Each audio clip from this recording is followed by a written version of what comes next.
Amém, glória a Deus. Chamar aqui o preleitor Júnior nessa noite. É o Dilso, né? A graça e a paz do Senhor, amém?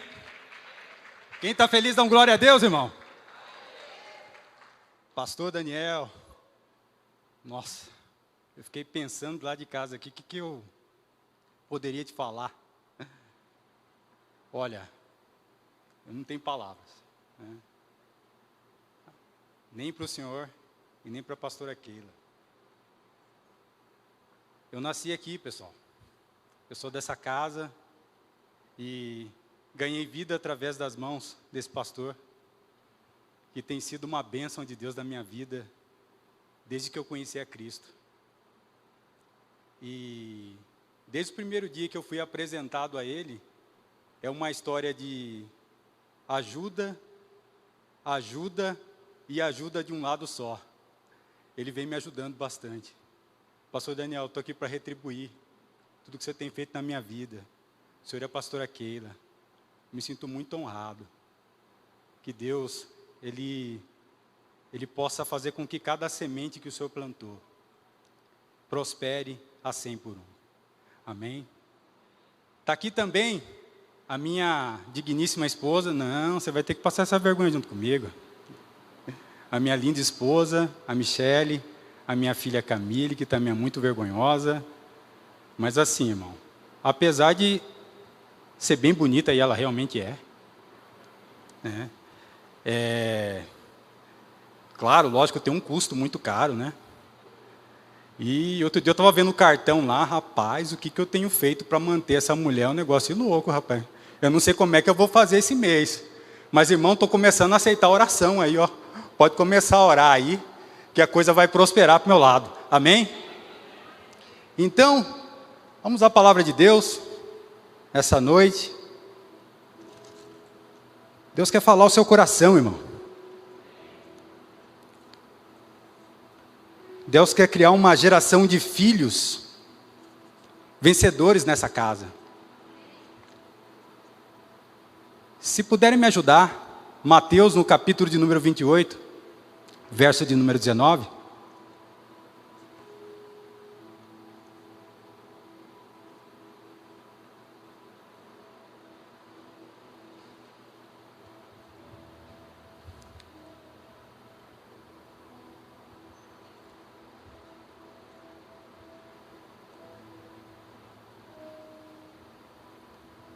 Portanto, ide, fazei discípulos de todas as nações, batizando-os em nome do Pai, do Filho e do Espírito Santo. Antes de mais nada, o tema da nossa palavra sim é transformação, mas o título da palavra é Só Deus Pode Falar. Repita para o seu irmão aí, só Deus pode falar. Amém? E o que só Deus pode falar? Eu vou repetir o verso bíblico novamente aqui. O que só Deus pode falar? Portanto, ide, fazei discípulos de todas as nações, batizando-os em nome do Pai, e do Filho e do Espírito Santo, amém? Então, Deus está falando com você, ide, fazei discípulos. Agora coloca para mim, por favor, no capítulo 24, verso 14, volta um pouquinho. Vamos voltar um pouquinho no livro de Mateus. O experimentado Mateus, discípulo de Jesus, aquele que nem pergunta para onde está indo, ele vai junto com o mestre, amém? Verso 14. E este evangelho do reino será pregado em todo o mundo, em testemunho a todas as nações, e então virá o fim. Opa! Olha aí, irmão. Deus está falando com você nessa noite? Vamos orar? Pai, em nome de Jesus, que nós tenhamos um coração manso para receber a palavra que traz transformação em nossas vidas e salvação na nossa alma, em nome de Jesus. Se você está aí, diga amém, irmão. Então, Deus quer falar com você nessa noite, Arley. Deus quer falar com você, Adriano. Que existem dois tipos de igreja. Se puder deixar o último texto aqui, eu agradeço. Existem dois tipos de igreja. 24 14. Existem 2 tipos de igreja, que podem ser quantificadas e qualificadas de 2 formas. Existe a igreja, que ela é muito grande, e é o caso da nossa, a nossa é muito grande, e ela tem muita gente, amém? E nós temos também aquela igreja que se mede através da qualidade. E como se mede a qualidade de uma igreja, irmão? Eu vou te explicar, presta atenção aqui, olha só. Pela quantidade de Cristo que há dentro do corpo da igreja. Pegou? Pela quantidade de Cristo que há no corpo da igreja, irmão, nós medimos a qualidade da nossa igreja. Mas olha só, e esse evangelho do reino, irmão, existem 2 tipos de evangelho. Um é o evangelho do reino, o pastor Daniel prega constantemente aqui. O segundo é o evangelho da graça. Então repita comigo, evangelho do reino e evangelho da graça. Muito bem, as pessoas confundem muito, elas acreditam que esse evangelho é o mesmo, mas não é. Entenda, o evangelho da graça, só o nome já fala, é pela graça, irmão, pela fé. Agora entenda, nós temos um outro evangelho, que é o evangelho do reino. Esse é pelo esforço. Se eu tivesse que dizer uma coisa para você, em relação à situação atual do nosso país, o Brasil, do Oiapoque ao Chuí, irmão, o nosso país é um país evangelizado. O Brasil já recebeu o evangelho da graça, irmão. De ponta a ponta. Não é que ele não é necessário. Nós devemos pregá-lo também, inclusive aqui. Ele é importante. Mas mais importante ainda é atender aquilo que só Deus pode falar. Que é pregar o evangelho do reino. E esse evangelho do reino é o próximo passo. Nós devemos dar o próximo passo agora em direção ao evangelho do reino. Sim. É o único momento em que você prega sabendo que existe um benefício final. Deixa eu te explicar melhor. Esse evangelho, ele te rende frutos futuros. Toda vez que você prega esse evangelho para alguém, você está ajudando a construir uma nova igreja. Quem está aí, irmão? Você está ajudando a construir uma nova igreja. O apóstolo Paulo vai dizer o seguinte para nós. Olha só, construa a sua salvação. Edifique a sua salvação. O que ele está querendo dizer, irmão?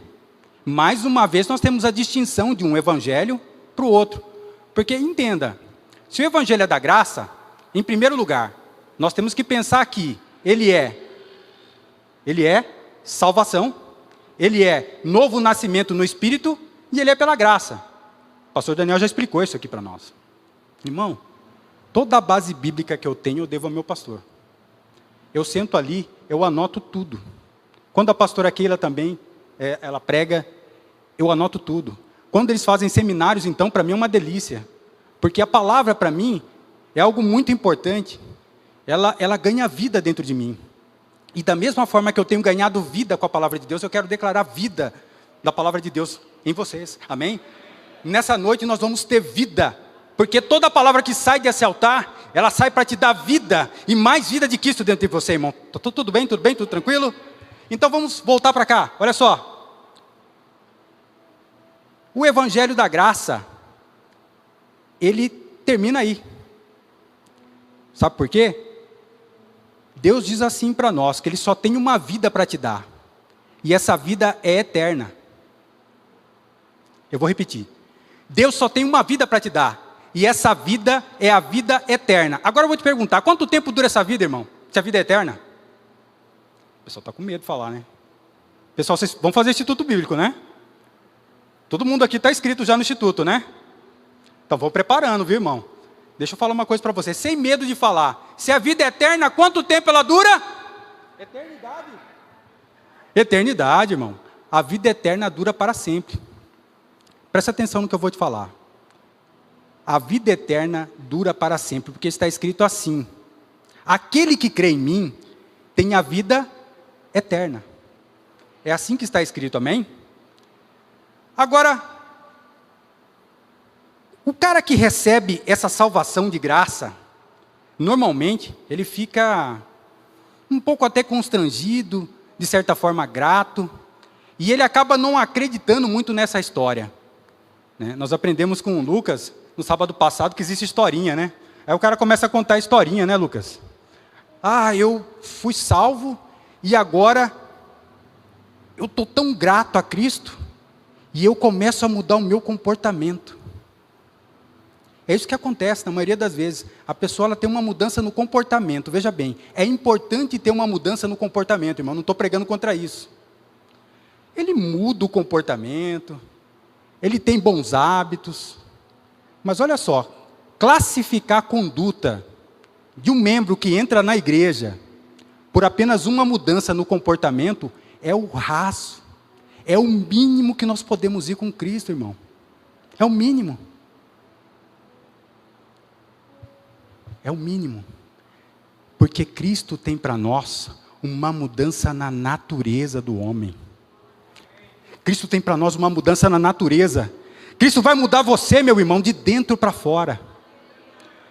Cristo quer mudar você nesses dias, meu irmão. Com a palavra que sai desse altar, amém? Então essa mudança que sai de dentro para fora e mexe com a sua natureza, dela é possível mudar todo o comportamento do homem. Quando eu mudo a natureza do homem, eu mudo todo o comportamento.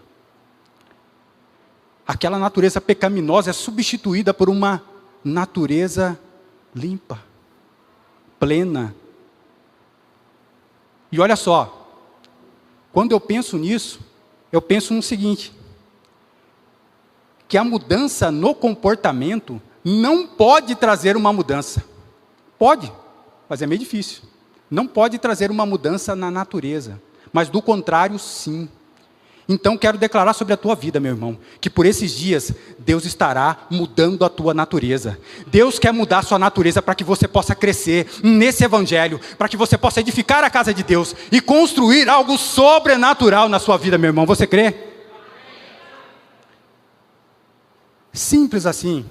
O evangelho do reino, ele nos traz uma prerrogativa. Sim, uma prerrogativa, irmão. Primeiro, a mudança substancial no caráter do homem, na natureza.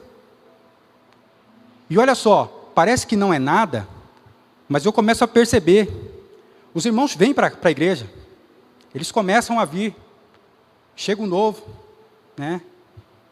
O irmão aqui começou a frequentar também. O irmão ali atrás que eu conheci outro dia.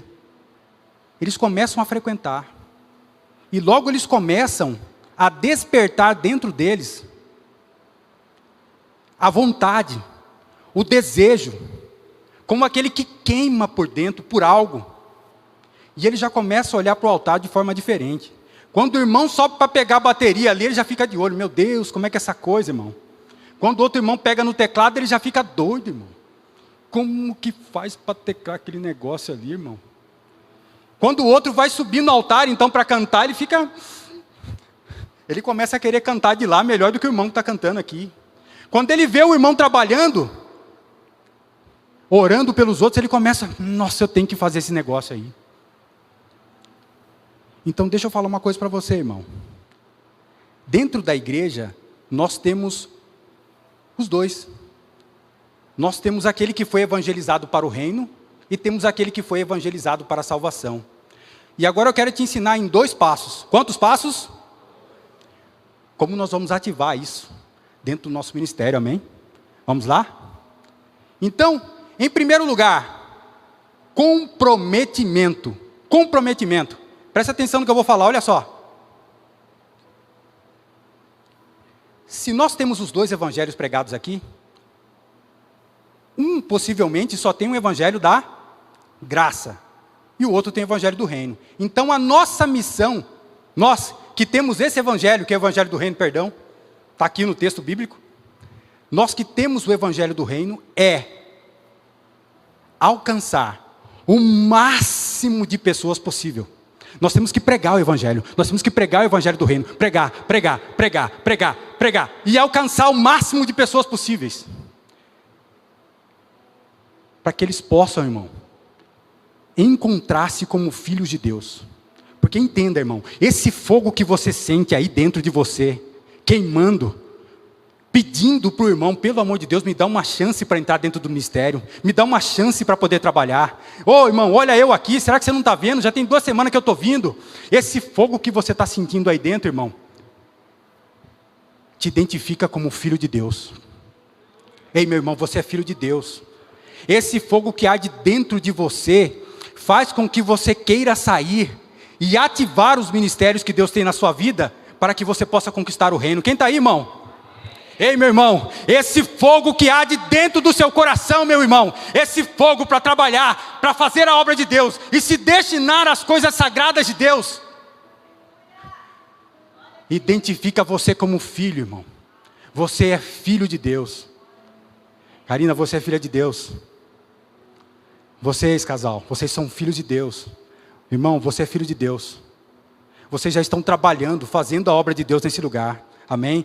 Deus seja louvado por isso. E, irmão, nós temos que entender que é o seguinte, é sem neura, tá? Essa história de começar a trabalhar é muito bom, porque o cara que começa, que ele entra, e a mulher que chega, ela começa a entender dentro da igreja que cara, não dá para ter um relacionamento diferente lá fora e um outro relacionamento aqui dentro. Como é que chama isso mesmo? É vida dupla, né? É dupla vida, né? Então, não dá para ter uma vida dupla. Ter uma vida lá fora e ter uma outra vida aqui dentro. Então, eu acho bom quando o irmão chega e começa a trabalhar. Porque é o seguinte, irmão, eu vou falar um negócio para você. Se você quiser entrar aqui e começar a beber lá na esquina, vai dar problema para você. É pecado? Está escrito, né? Não se embriagueis. E tem outro lado lá na Bíblia também que diz assim, ó, não beba vinho. Também, não essa parte que diz que não se embriagueis com vinho, mas sim do Espírito Santo de Deus. Tem uma outra parte que eu li, já não sei onde é que está. Mas uma hora dessa eu posto para vocês, que diz que nós não devemos beber. Mas presta atenção no que eu estou falando aqui, ó. O que eu estou querendo dizer é que a vida que ele levava lá fora, ele já não pode levar aqui dentro. Porque o negócio é muito sério, irmão.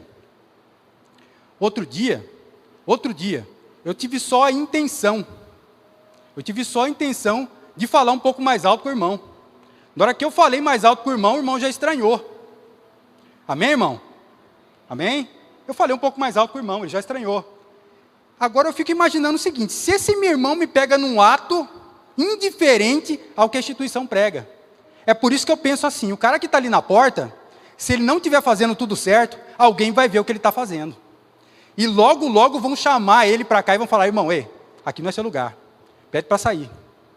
Não é assim que é? Pede para sair? Vocês não são dessa época aí. A igreja está muito nova, né, pastor? Tropa de elite. Pede para sair, irmão. Pede para sair. Eu estou dizendo para vocês o seguinte. Eu prefiro assim. O irmão que entra e começa a trabalhar. Porque ele vai saber distinguir das coisas que acontecem lá fora e das coisas que acontecem aqui dentro. E nós, com a palavra que está sendo enxertada, através do Evangelho de Cristo, vamos provocar a transformação, amém? Então, mais uma vez, sem neura. Eu, por exemplo, eu tenho uma característica dentro da igreja, eu cuido das crianças. Normalmente eu fico lá em cima. Os irmãos não vão me ver muito porque eu fico trabalhando lá no fundo. E eu gosto muito disso, irmão. E toda vez eu preparo uma palavra, eu preparo um ensino, e eu sempre falo do Evangelho do Reino, eu explico a diferença entre a graça, e aquilo tudo para mim é muito fascinante. Mas eu quero dizer para você nessa noite, que dentro da igreja, como corpo, existem outras pessoas que fazem outras coisas. Eu fico muito constrangido quando eu vejo, por exemplo, o pastor Daniel pregar aqui, e no final do culto, ele faz um apelo. Eu fico constrangido, eu fico me revirando ali, irmão. Depois que eu me reviro assim, uns 5 segundos, eu começo a orar. Pai, pega logo esse povo e traz logo para frente aqui, para esse povo aceitar o Senhor logo. Eu não aguento ficar esperando aqui. Mas o meu constrangimento não é a espera. O meu constrangimento é porque eu me lembro. Cara, eu não faço isso. Eu não faço isso dentro do culto infantil. Mas aí o Senhor me revelou também das características de cada um. E a minha característica é essa daqui, irmão, é cuidar, é apacentar, é ensinar. Mas ele não. Nós temos aqui, irmão, puxar um pouco o saco dele aqui. Nós temos um dos maiores evangelistas do país aqui, irmão. Isso não é brincadeira, não. Ele cortou a agenda dele para cuidar de nós. Isso é bênção para as nossas vidas. Isso vai provocar crescimento na igreja, irmão. E ele é um grande evangelista. Eu não posso me comparar a ele. Deus tem um chamado para ele nessa área. O meu é diferente. Então, irmão, não há que se falar em concorrência, não há que se falar em disputa dentro da casa de Deus, porque Deus é muito bom. Até para escolher quem entra dentro do corpo. Ele traz a Karine, por exemplo, para o louvor, para uma necessidade. Ele traz o Wellington para cuidar também daquelas ovelhas que precisam. Ele levanta o Adriano e levanta a sua esposa também, para que eles possam cuidar. Ele cuida do Célio também, para que ele possa transportar amor às pessoas. E dessa mesma forma, irmão, eu quero declarar sobre a sua vida algo especial que ronda o seu ministério, meu irmão. Ei, não importa se você é profeta, não importa se você é evangelista, não importa qual o seu chamado, meu irmão, eu quero te dizer que nesse lugar o teu ministério vai prosperar.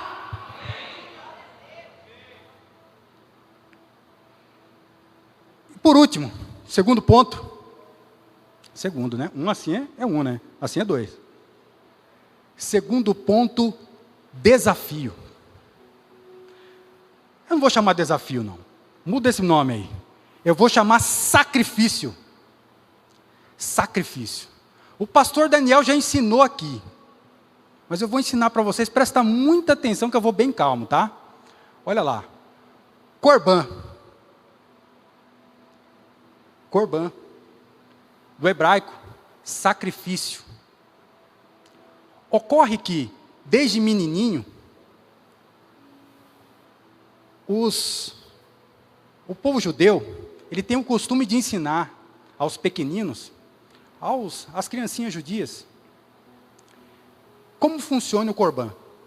Mas eles começam mais ou menos assim, ó. Vamos lá em Gênesis. Não precisa abrir nada não, tá? Lá em Gênesis, existem 5 vezes em que a palavra luz é citada.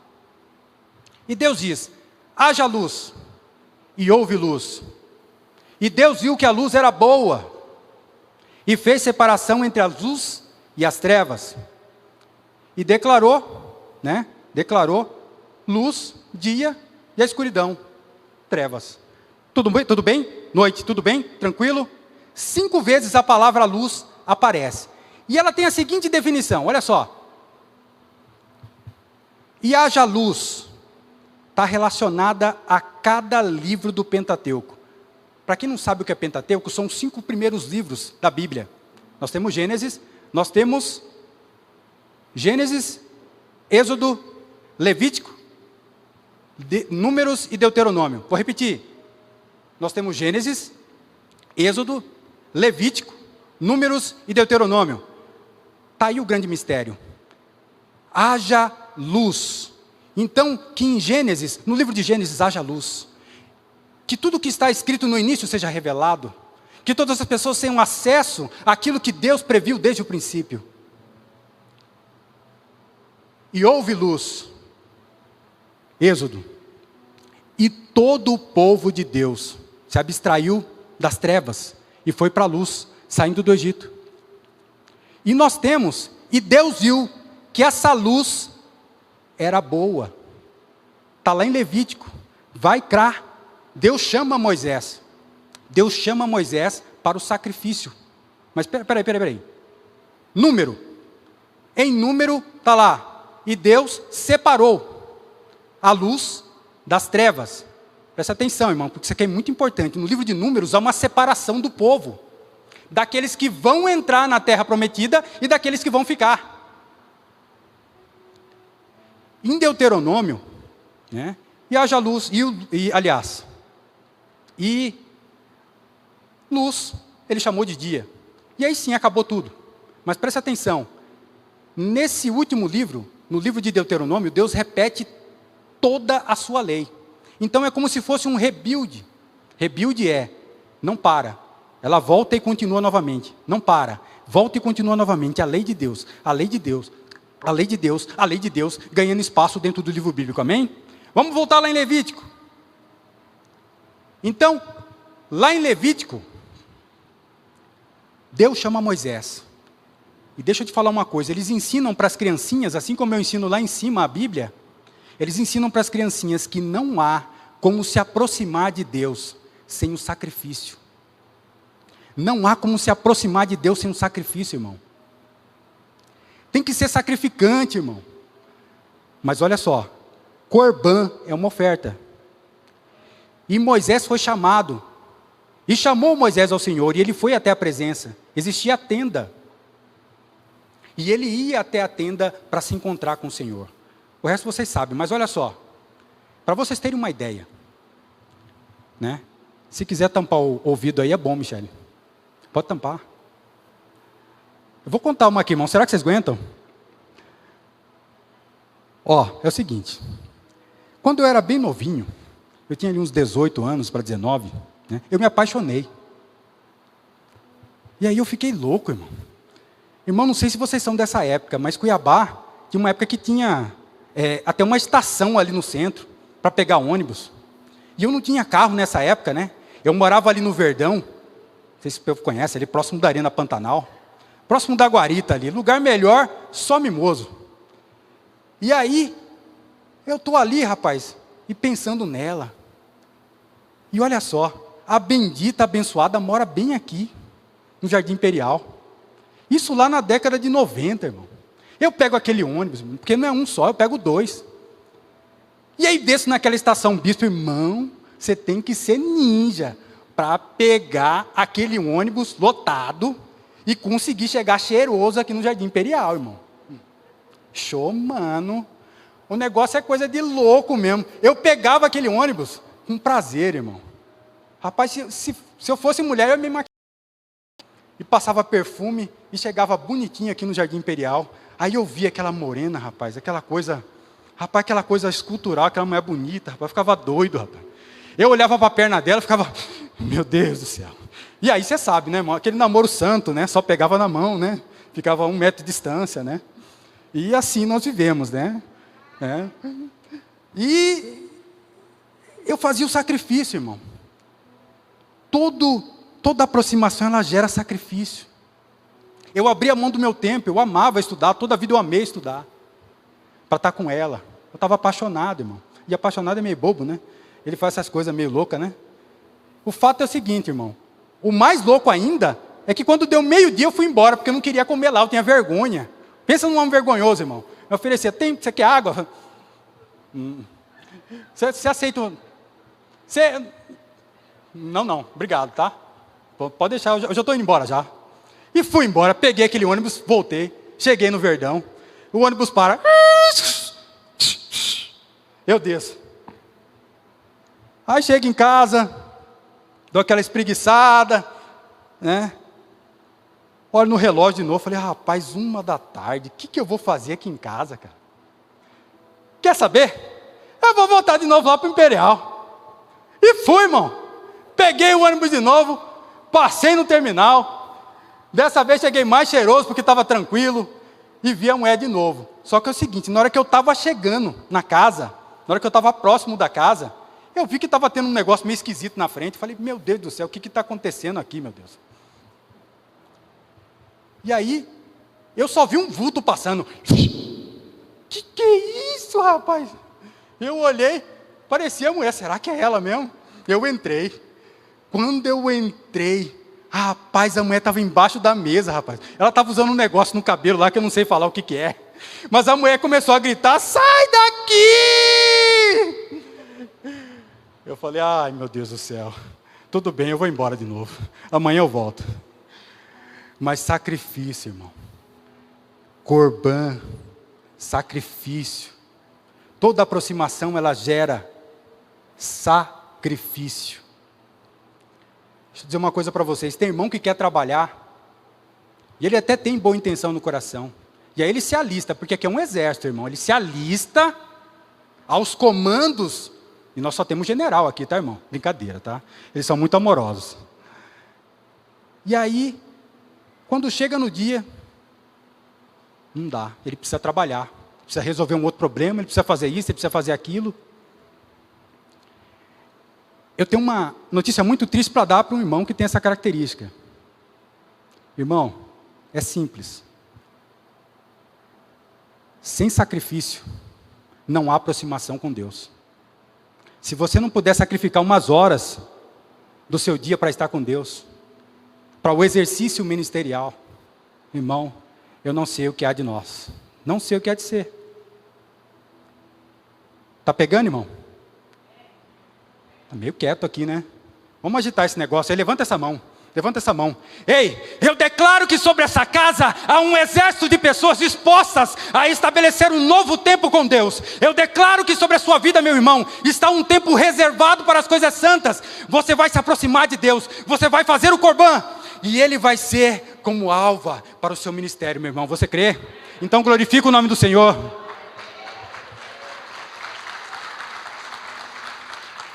Corbã, sacrifício. Tudo aquilo que nós temos visto na vida do pastor Daniel e da pastora Keila. Quando eu entrava, vou contar só um segredo rápido aqui. Quando eu vim aqui, irmão, para assistir o culto, a nossa igreja era ali, era pequena, né? E aí o pastor Daniel viajava.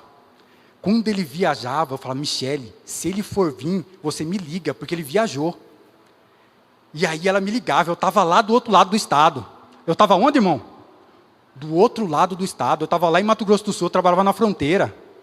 Eu vinha correndo para cá, eu pegava o ônibus de madrugada, descia e vinha para cá para assistir.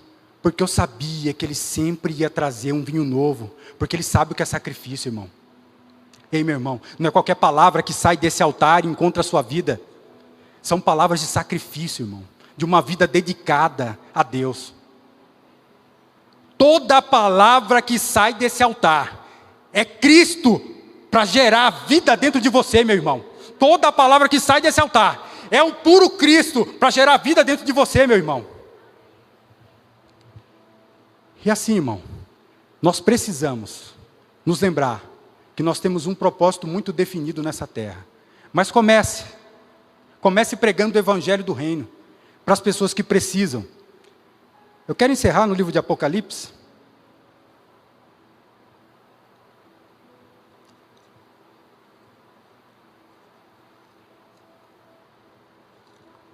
Livro de Apocalipse, capítulo 21, verso de número 6 e 7. Vamos iniciar pelo 6.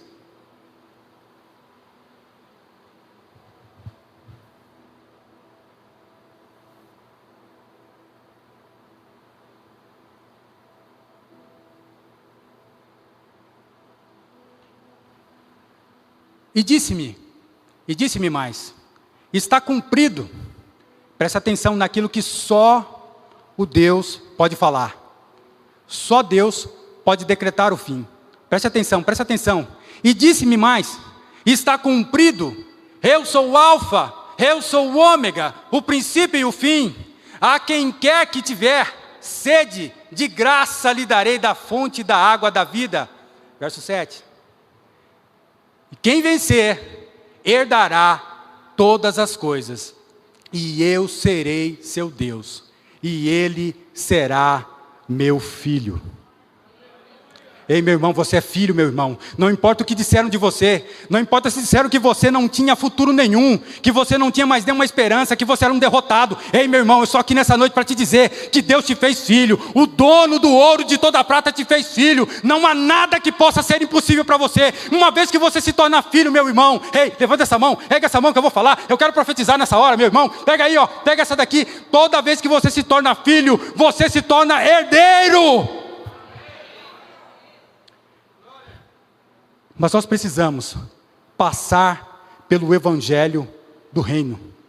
Nós precisamos passar pelo evangelho do reino.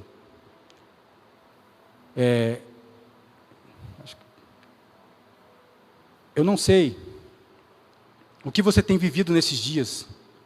Como você tem vivido o seu ministério. como você tem vivido o trabalho dentro da casa do Senhor.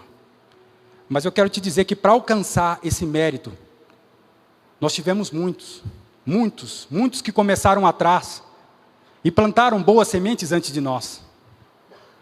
Paulo vai dizer assim, ó: e eu fui atribulado. Senhor, eu fui perseguido.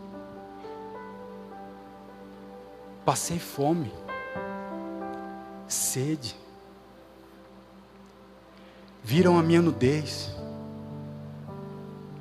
Por amor a ti, Senhor, nós morremos todos os dias. Mas em todas essas coisas, nós somos mais do que vencedores, por aquele que nos amou. Amém? Pastor Daniel. Você pode dar um aplauso ao Senhor?